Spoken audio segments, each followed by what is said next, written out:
My ducks, my swans, welcome to the pond. My name is Dorian from Group82University.com, BasketballCEO.com, and basketball is a love language for me. The real reason that college basketball coaches get fired. You know, this is something that is a hot button topic. If you go to Google right now and look up what college basketball coaches are on the hot seat, even before the season, you can see there's a list that's always being populated, that's always circulating around the internet because people get off on seeing other people lose their job in sports. And me being a former Division I college basketball coach, me coaching at Montverde, me working in the NBA, I have a lot of relationships with people that are still doing this every single day and every single spring.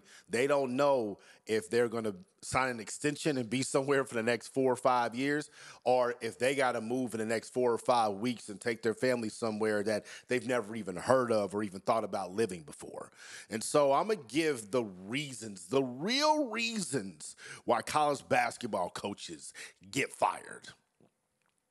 The first reason is trust.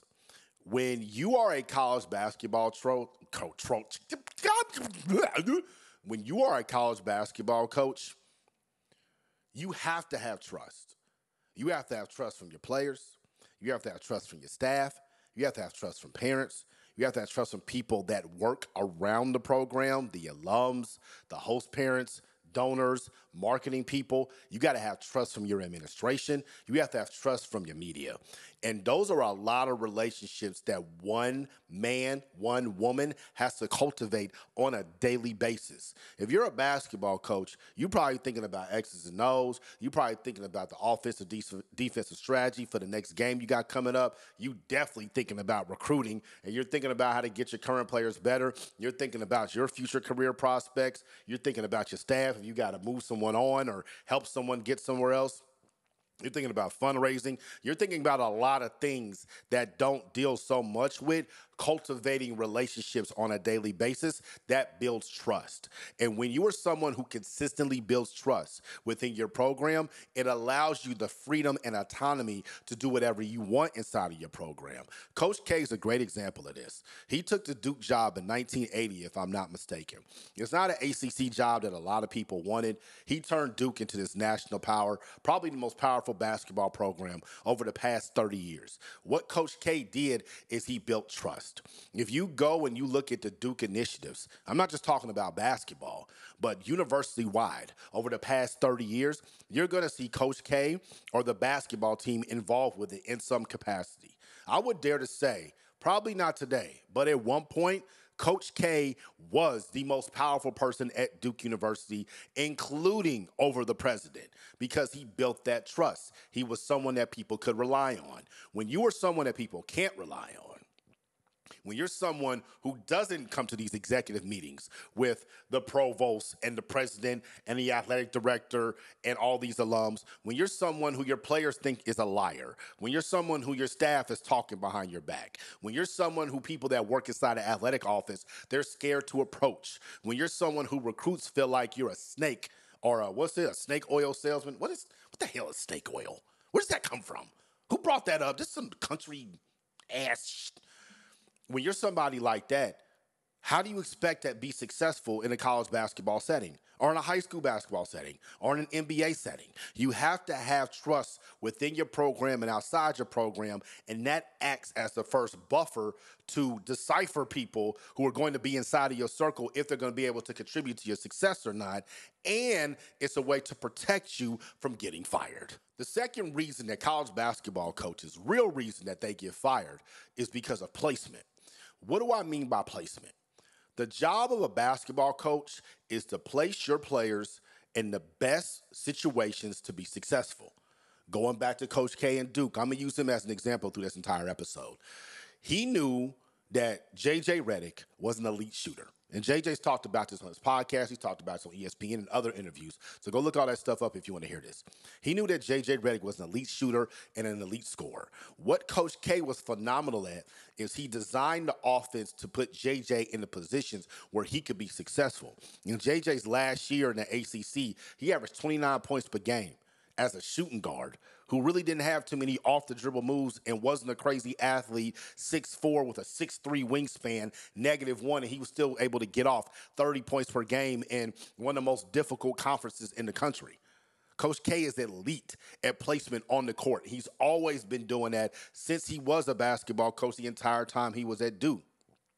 Not only was he elite at placing his players on the court in positions that they could be successful and hiding their weaknesses, which is why I feel like a lot of Duke guys early on in the 80s and 90s would be stars at Duke, and then they get to the NBA and nothing really came out of it. That changed over the years, especially once the one-and-done rule came in and Coach K started recruiting those guys.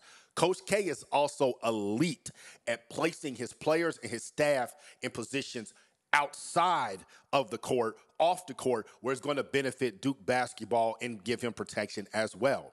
I have talked about before the amount of people that come from the Duke basketball family that work in the NBA, that work in college basketball, that work in search firms, that work in the media. Coach K is connected with this because he is elite at placing these people all over. So he knows if he has a freshman that he needs to up their draft stock and they need to play on the U19 USA basketball team, it's not so much about him going to Nike and using those relationships to get some attention or get some favor inside of USA basketball. All Coach K got to do is call Grant Hill, who's the executive director of the senior men's basketball team, and he can say, hey, Grant, this is a guy that's a freshman. He reminds me of you. He was built like you. Remember in 1990 when I told you blah, blah, blah? He's having that same issue right now. Can you hop on the phone with him? Coach K doesn't have to come at Grant Hill as the executive director of USA basketball. He doesn't have to come to Grant Hill as the owner of the Atlanta Hawks. He doesn't have to come to Grant Hill as the NBA Hall of Famer. He comes to Grant Hill as his coach, and it's still his player. And that relationship and that deference is still there for Coach K with Grant Hill, which is going to allow that freshman who is 18 years old to now play on the USA basketball team that's U19, under 19, go and get all those scouts to watch him. Because NBA guys and pretty much everyone who evaluates basketball loves international basketball. And this is a chance for you to be on a team of all-stars, of elite players who are all trying to get to the NBA, and a coaching staff that's not yours that didn't recruit you, and y'all have to go and represent the country, and y'all have to win a gold medal and bring it back. That opportunity, that exposure is definitely going to raise anyone's draft stock, and Coach K has that because he's helped strategically place Grant Hill wherever he wanted to go throughout his career. Coaches that get fired do not understand this concept. They do not understand the concept of placement on the court, right? They put guys in positions where they can't score on the court. They don't know how to manipulate defenses and find holes in defenses, because every defense is Swiss cheese. It has some sort of hole in it. And if you can exploit that hole consistently, that's going to discombobulate the other coaching staff, because most coaches don't have that many counters, and their basketball acumen bag isn't that deep for them to adjust to something on the fly that's going to have them win the game in that moment. So since you can't place anyone anywhere successful on the court, you're not going to win games. And if you really can't do that on the court, you probably lack the skill to do it off the court as well. What relationships as a coach are you using to get your staff other head coaching jobs? To get your players within USA Basketball or Nike? To get your players inside of the media? It doesn't even have to be inside of basketball. Bob Knight, Coach K's mentor, was exceptional at this as well. You know, there's a story with Bob Knight. He had a manager. I forget the manager's name. He's a 4-year manager for him at IU in Indiana. And the manager came in to Bob Knight's office. It was like spring of his senior year, and Coach Knight was bringing all the managers in before he started talking to the players and his staff. And he asked the kid, what do you want to do? He said, I want to work in Major League Baseball. Bob Knight picked up the phone on his desk. You know, back then you had to like actually dial numbers. Dial the number. Dude on the other line, Tommy Lasorda, the manager of the Los Angeles Dodgers. For those of y'all, I'm an 80s baby. For those of y'all that are 90s babies, 2000s, 2010s, 2020, I don't think y'all watching this. Maybe y'all are. But if you don't know who Tommy Lasorda is, go look up who he was in the 80s and the 90s, and go look up what his brand was. Tommy Lasorda had his own baseball game, similar to Coach K having Coach K basketball that came out in 94, 95 on Sega Genesis. Tommy Lasorda was a brand in himself. He was everyone's baseball coach on the West Coast. Bob Knight called him. Tommy Lasorda and Bob Knight had a great relationship. Bob Knight hung up the phone. He told the kid, he said, you're going to be a baseball operations intern with the Los Angeles Dodgers. You start 2 weeks after the season ends. Now, Bob Knight putting that kid in baseball doesn't really help the Indiana basketball program. But what it does do is it gives Bob Knight another testimonial, and it extends his reach. I don't know what that kid ended up doing. I don't even know the kid's name. This is a story I heard in coaching over the years. But it shows that when a coach has that type of capability, that's what you need to do. You need to place your players, your staff, your parents, your administrators in places that they can't get to by themselves. They'll be forever grateful to you. So therefore, they will always protect you, which is going to keep you from getting fired. And the third reason, real reason, why college basketball coaches get fired is because they're not entertainers. Basketball is entertainment. And I feel like coaches, since they give so much of their life, so much of their time, they sacrifice so much energy, their family sacrifice so much, constantly moving. The emotional roller coaster where your livelihood is tied to wins and losses. The constant meetings, the long hours, the long road trips. They think that basketball and coaching is life and death. It's not. This is entertainment. You're a basketball coach. People are coming to you to be entertained. That's all they want. It's entertainment. They want to see people do things that they can't do, and they want to be a part of a team. They're never going to put on that jersey. They're never going to put on them warm-ups. They're never going to run out of that tunnel. They're never going to hit any shots on that floor. Dick Vitale's never going to say their name. Mike Breen's never going to say bang after a three. But they want to feel they are a part of that. You are their coach. So you need to be entertaining and coaching them. And great coaches understand this. Bob Knight has this reputation that he was a hard ass and he was stern and he was a disciplinarian and he was militant, which he was. But Bob Knight did a lot of commercials. Bob Knight was in TV shows. Bob Knight was in movies. Bob Knight did a lot of interviews. Bob Knight was an entertainer. He was a figure. And Coach K was Bob Knight's graduate assistant in 1975 and 1976 in that season where, you know what, I don't know if he was on the 76 staff, but I know he was on the 75 staff the year before that 76 team went undefeated, because I think after the 75 staff, Coach K went on to become the coach at Army. But Coach K was on Coach Knight's staff. I didn't realize that Coach Krzyzewski and Coach Knight are both Coach K. Coach K was on Coach Knight's staff, and he learned. He saw how Coach Knight was able to take Bloomington, Indiana, a place where a lot of people don't really think about when it comes to entertainment. And he got to the point where the 1984 USA basketball trials were at Bloomington, Indiana. And it became this part of the basketball ecosystem because Bob Knight knew how to use the media to be an entertainer, to bring awareness to his program and his school, which essentially brought in more money, which helped the job security of his bosses, which kept him protected for a long time till Miles Brand fired him in year 2000. Coach K is the same way. When you look at how they used to talk about Duke in the 80s and the 90s, Coach K wanted to control the narrative. He didn't want the media just saying whatever they wanted about Duke. That's why he started placing his former players, former staff members, people that were a part of the Duke program in the media. It's also why Duke basketball embraced social media at the level that they did. And if you look at Duke basketball's Instagram, if I'm not mistaken, it's the most followed basketball team account in the world. I could be mistaken. I'm not sure. I know it's number one in college basketball. You look at Duke's YouTube channel. It's the biggest college basketball team YouTube channel out. And this is something that Coach K was very intentional about this because he understands he's an entertainer. He has these Amex commercials. He's doing commercials with Don Staley. Coach K has been in movies. He's been in TV shows. How many interviews have you seen Coach K do? How many times have you seen him make a mockery of himself? And not a mockery in a way where it was disrespectful or he lost credibility or he was clowning. but a mockery in a way where he's making fun of Duke. He's making fun of his coaching staff. He's making fun of him being old. I remember he had one commercial with his grandson where he was making fun of him being old, and he had his grandson say, text Justice Winslow and tell him blah, blah, blah, blah, blah.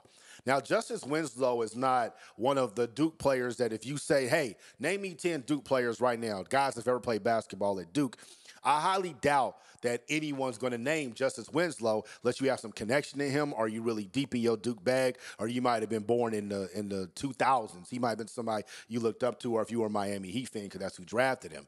But Coach K name dropped Justice Winslow in that commercial, because what does that do? That raises Justice Winslow's brand. He's using entertainment to help his team. He's using entertainment to help his players, to help his family. He had his grandson in there. And when you can use media and you can use entertainment to bring awareness, what that does is those eyeballs are coming to Duke and that university and your basketball program for free. Essentially, Coach K gets paid by MX to talk about Duke. So that helps Duke admissions. When I was a senior in high school, my English teacher, Miss Jackson, shout out to her, she had us write a senior paper. To graduate from North Central High School, you had to write a senior paper. And we had to write a senior paper about a problem in society that we felt like needed to be addressed and we wanted to talk about. And so me, looking back at it, I should have been on this sports media journey, but it is what it is. Me, at that time, I picked a topic, and she said, your topic needs to be something that you really care about. I said, okay, well, all I care about is basketball. So my topic is going to be, should high school athletes be allowed to go pro in their sport? And initially I said, should high school athletes be allowed to go to the NBA and go pro? And at that time they could. But Ms. Jackson wanted me to expand my horizons. She said, just don't talk about the NBA. Talk about football, talk about tennis, talk about golf, talk about baseball. And she said, I think when you go and do that research, you're going to see what it is. She was right. I was able to see, like, damn, tennis and golf and baseball, you can turn pro when you 9 years old. But basketball, you go when you 18 and folks get mad. This is ridiculous. And I had to go interview our basketball coaches. It was a whole thing. Senior papers at North Central was like a real thing, and I'm so glad I did it. But the reason I'm saying this is because when I was doing my research for my senior paper, I came across an article that talked about Boston College. And it talked about Doug Flutie when he played for Boston College as a quarterback in the 80s, and they upset the University of Miami, who was a national power in college football. If you have not seen the Miami Hurricanes 30 for 30, as soon as you get done watching this episode and you binge whatever episodes and you tired of looking at me and you tired of listening to me and you tired of clicking the links in the bio and you tired of getting my emails and you tired of buying our courses and you tired of buying our coaching sessions, go turn on 30 for 30, University of Miami. I think it might have been the first or second one when they dropped. Phenomenal documentary about their power at that time in the 80s. And Doug Flutie beat them on a Hail Mary pass. When Doug Flutie did that, it was a national story. It was on the front cover of every newspaper. The clip kept being shown. And Boston College saw an influx in applications. I think it went up almost 20%. All because of a football pass. 20% more applications. That means the admissions department, they got awards. Like, yo, you got 20% more people to apply. They were able to choose from the better cream of the crop, right? How many scholarships did they give out? How much money did they make because they were able to give out loans? How much merchandise did Doug Flutie sell? And they were able to get that marketing for free through sports. This is what sports is. Sports is attached to school. Or if you're in the NBA, it's attached to business. And anytime as a coach, when you can bring free marketing, free attention, free social media awareness to your program and to your school, that's going to generate more revenue. And when you generate more revenue for your school, you're protected because they can't fire the golden goose. This is why every basketball coach, every basketball administrator, every basketball GM, every basketball agent, anybody who works inside the world of basketball, if you don't have the skills of knowing how to operate social media at an extremely high clip, you have to bring in a consultant and someone that does. You have to hire someone full-time that does, which is why I offer the services at basketballceo.com that I do. I take all the stuff that I've learned in social media marketing and music marketing and my background in basketball and basketball being a love language for me. And I see the gap that exists right now. I was just talking about Duke's YouTube channel, UCLA, probably top 5 most valuable brands in collegiate sports. UCLA overall, but UCLA men's basketball. They don't even have their own YouTube channel. The only YouTube channel that exists for UCLA is the athletics YouTube channel. UCLA men's basketball is its own asset. Women's basketball is its own asset. Duke is the epitome of what every basketball program, every sports program should be doing with their social media. And if you go to their website, you go to their staff directory, you go to their men's basketball staff, you see you have somebody who is a full-time content video guy for off the floor. Like, this is what they do. Duke also has something in their practice court where anytime that the social media team needs to get a quick spot, a quick interview, a quick hit, or even when the traditional media comes in, they have a spot for that specifically right on their court, right? That has cameras, that is ran by the video student managers or the video interns. So it's recorded, chop it up, boom, post it. And I told y'all Duke's YouTube channel has 120,000, 150,000 subscribers. My YouTube channel is 260,000.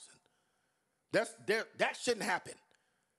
An individual entity like myself, basketballceo.com, the YouTube channel, Dorian Group 82. I should not have more followers than Duke. That's ridiculous. But even Duke being the epitome, even Duke being the measuring stick, the litmus test, whatever analogy you want to use for social media inside of sports, they're still lacking too. So I can only help so many schools. I can only help so many teams. I can only help so many GMs. I can only take on so many clients. But if you are someone else out there who understands this is opportunity for you. And if you are an administrator who works at one of these major schools and you see that your social media is lacking, that is no longer something that you can ignore. You can't ignore that. You have to understand that space because NIL is directly attached to that.